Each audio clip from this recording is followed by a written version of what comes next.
다음은 권성동 원내대표님의 모두 말씀이 있겠습니다.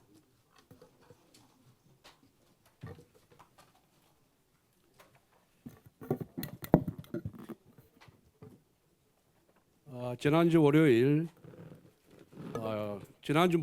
원내대표 사퇴 의사를 표명하고 새 원내대표가 선출될 때까지 가급적 말을 아끼고자 했습니다. 우리 의원님들에 대한 예의이기도 하지만 새 정부가 정말 나라와 국민을 위해서 잘해주길 바라는 마음에 헌임 기간 중 말을 아끼고 싶었던 마음도 있었습니다. 그런데 오늘 형사 피고인인 이재명 대통령의 공직선거법 위반 사건의 재판 무기한 연기 소식을 듣고 여러 의원님들의 요청에 따라 대여 비판에 조금도 공백이 있어서는 안 되겠다는 심정으로 모두 반언을 공개합니다. 이재명 대통령의 공직선거법 위반 파기환송심을 맡은 서울고법 재판부가 재판을 무기한 연기하기로 결정했습니다. 서울고법의 이재권 부장판사는 헌법 제84조에 따른 조치라는 판사 개인의 자의적인 헌법 해석을 단서로 달아놓았습니다. 어떠한 판사가 헌법을 자의적으로 해석할 권한이 있습니까? 어떻게 헌법 제84조를 재판을 대통령 임기 중에 중단해야 한다는 뜻으로 해석할 수가 있습니까? 헌법 제84조는 대통령은 외환 또는 내란의 죄를 범한 경우를 제외하고는 재집중 형사소출을 받지 아니한다라고 규정하고 있습니다. 즉 소출을 하지 않는다는 뜻입니다. 여러분 소추가 무엇입니까? 국립국어원 표준국어 대사전에 소추는 형사사건에 대하여 공소를 제기하는 일이라고 적혀 있습니다. 헌법 제84조는 새로운 재판을 위한 대통령의 기소가 불가능하다는 뜻이지 이미 진행 중인 재판을 중단해야 한다는 의미가 아니라는 것은 초등학생도 다 알 수가 있습니다. 대통령의 임기는 5년으로 유한하지만 사법부의 역사는 영원 무궁합니다. 대통령의 임기 초반 권력이 무섭다는 이유로 판사가 스스로 사법부의 독립성을 포기한 셈입니다.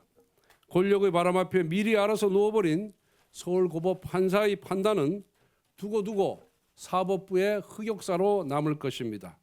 대통령 권력 앞에 자발적으로 무릎을 꿇은 판사의 이름이 법학 교과서에 두고두고 박제될 것입니다.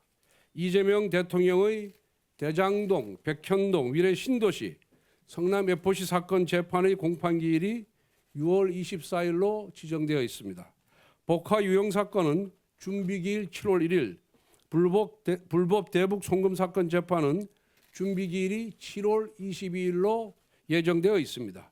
이 사건 담당 판사들은 절대로 공직선거법 파기환송심 재판부와 같은 어리석은 결정을 내리지 않기를 바랍니다. 서울고법은 즉시 헌법 제84조에 대한 자의적인 해석을 처리하길 바랍니다.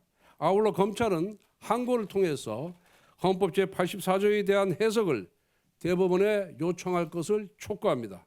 국민의힘은 이재명 정부의 임기가 끝나는 그 순간까지 서울고법의 부당한 헌법 제84조 해석을 바로잡기 위해 모든 수단을 동원하여 싸우겠습니다. 이와 같은 서울고법 판사의 자발적인 충성에도 불구하고 오늘 민주당 대변인은 이재명 대통령에 대한 재판중지법을 그대로 강행 처리할 계획임을 밝혔습니다. 재판이 5개씩 되다 보니 공직선거법 재판 한 건이 연기된 것만으로는 못내 불안한 모양입니다. 레임 등의 가능성에 대비해 미리 입법 독재의 올가미로 법원의 손발을 묶어두겠다는 것입니다. 오로지 대통령 단 한 사람에게 재판을 중단시키는 특혜를 주는 위인설법의 끝판왕입니다. 그리고 이재명 대통령은 본인의 공직선거법 위반, 위중교사죄, 불법 대북 송금 사건의 변호인을 맡았던 이승엽 변호사를 신임 헌법재판관 최종 후보군에 올렸습니다. 지난주에는 대법관이 수를 늘려 자기 편 법관들을 대법원에 침투시키는 대법원 장악법을 추진하더니 이제는 헌법재판소까지 자기 편을 투입시켜 장악하겠다는 것입니다. 국회를 입법 독재의 도구로 사용했던 것처럼 대법원과 헌법재판소도 사법 독재의 도구로 쓰겠다는 것처럼 보입니다. 첫 일주일이 향후 5년을 좌우합니다.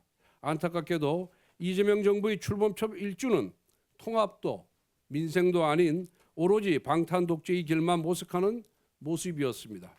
이 모든 것은 이재명 대통령의 취약한 법적 리스크를 사법부 장악으로 해결하고자 하는 시도에서 비롯된 것입니다. 황금 같은 허니문 기관의 힘을 본인의 법적 리스크 해소에 소진시키는 이재명 정부의 모습을 보니 안타깝기 그지없습니다. 이재명 대통령은 죄가 없다면 당당하게 재판에 임하길 바랍니다. 재판에 임하는 것이 민주주의를 지키고 대통령의 권위도 지키는 길입니다. 본인의 권력을 지키기 위하여 민주주의와 헌정 질서를 파괴하는 억지와 무리수를 쓰면 쓸수록 권력의 종말은 급속히 가까워진다는 것을 명심하기 바랍니다. 이상입니다.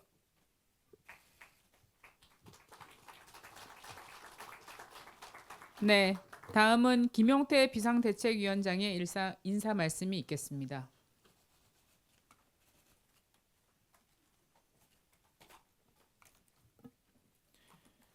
존경하는 국민 여러분, 그리고 선배 동료 의원 여러분, 국민의힘 비상대책위원장 김용태입니다.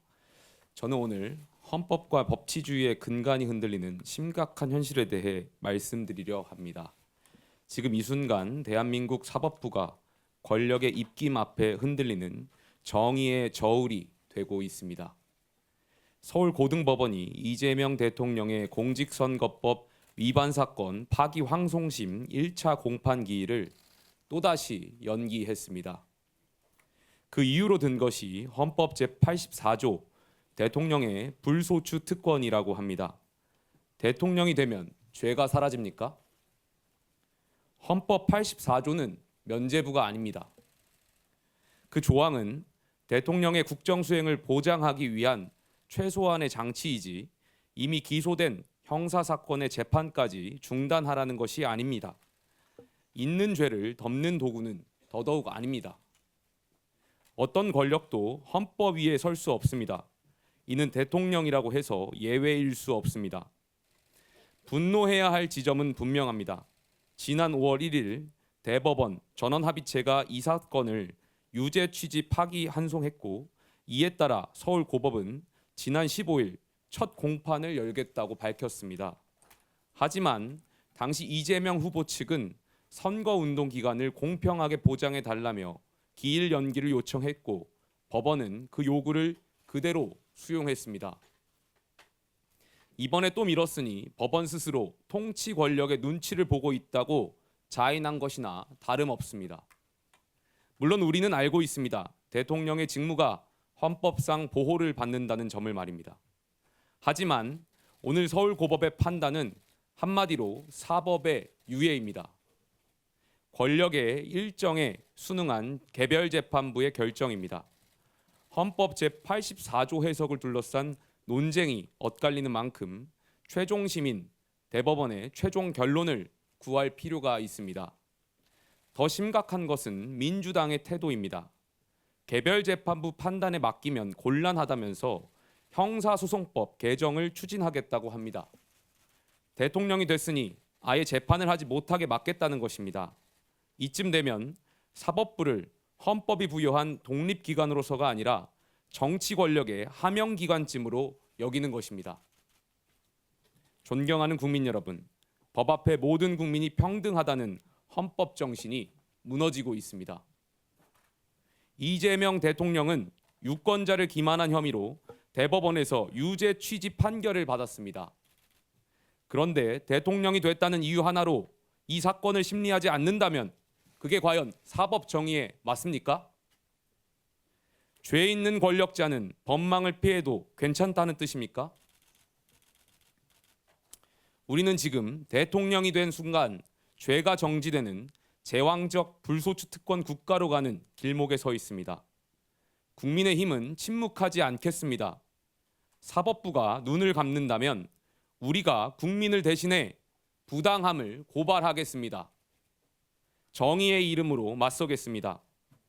이 자리에 함께 하신 의원 여러분들과 함께 헌법 질서를 지키기 위한 입법적, 정치적 대응에 나서겠습니다. 아울러 법원에도 촉구합니다. 더 이상 권력의 눈치를 보지 말고 정의의 눈을 바로 뜨십시오. 그렇지 않으면 이 나라는 헌법 위에 권력이 군림하고 법치 대신 눈치가 지배하는 위헌공화국이 될 것입니다. 존경하는 선배 동료 의원 여러분, 저는 어제 당 개혁 방안을 발표했습니다. 이대로 당이 무너지는 것을 젊은 정치인으로서 보고만 있을 수 없기에 국민과 당원께 책임 있는 개혁안을 말씀드렸습니다. 어제 개혁안에 대해 다양한 의견이 있고 심지어는 제 개인 신상에 대한 비난이 있다는 것도 잘 알고 있습니다. 제가 여기 계신 의원분들 중에 나이로는 막내지만 비상대책위원장이라는 지도자답게 의원님들의 다양한 생각을 품고 희망을 녹여내겠습니다. 오늘 의총에서 건설적인 논의가 이루어지길 기대합니다. 보수는 품격입니다. 품격 있게 개혁을 추진해 나가겠습니다. 감사합니다.